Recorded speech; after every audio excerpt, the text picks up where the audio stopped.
আর মাত্র ৯ দিন বাদেই শুরু হবে ত্রয়োদশ জাতীয় সংসদ নির্বাচনের প্রচারণা। যদিও মনোনয়নপত্র জমা দেওয়ার পর থেকেই নির্বাচনী আচরণবিধি ভঙ্গের পাল্টাপাল্টি অভিযোগ আসছিল রাজনৈতিক দলগুলোর পক্ষ থেকে।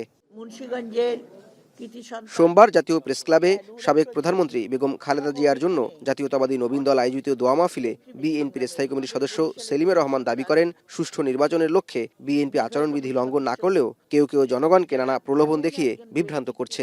কোন রকম নির্বাচনী আচরণবিধি যাতে কোনো লঙ্ঘন হয় সেগুলো কিন্তু আমরা করছি না।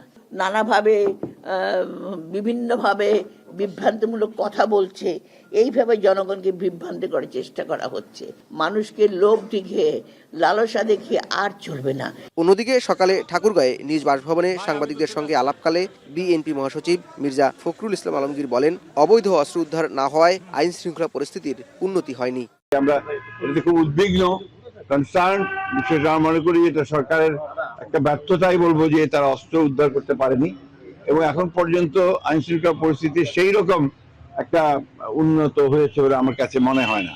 তবে আমি আশাবাদী, আমি মনে করি যে নির্বাচন চলাকালীন সবাই সেটা ইমপ্রুভ করবে আরো এবং একটা ভালো অবস্থায় আসবে। এ সময় সাংবাদিকদের প্রশ্নোত্তরে তিনি বলেন, গণভোটের প্রচারের দায়িত্ব বিএনপির না, জনগণের দায়িত্ব ভোট দেয়া, হ্যাঁ বা না জনগণ যা করবে তাই হবে। গণভোটের প্রচারণে বিএনপির দায়িত্ব, সরকারের দায়িত্ব, জনগণের দায়িত্ব ভোট দেওয়া।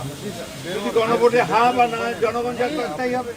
যারা আপনার সবসময় ফ্যাসিস্টদের ভয়ে থাকে, নিজেরা কোনো কাজ করে না, বিদেশে থেকে বড় বড় কথা বলে, তাদের কাছে এগুলো মনে হয়। আমাদের কাছে কিন্তু আমরা ফ্যাসিস্টকে তাড়াতেও জানি, মারতেও জানি, মার খেতেও জানি। We are not afraid of that. BNP সরকার গঠন করলে ভারতের সঙ্গে পানির ন্যায্য হিস্সা আদায় করবে বলেও প্রতিশ্রুতি দেন বিএনপি মহাসচিব।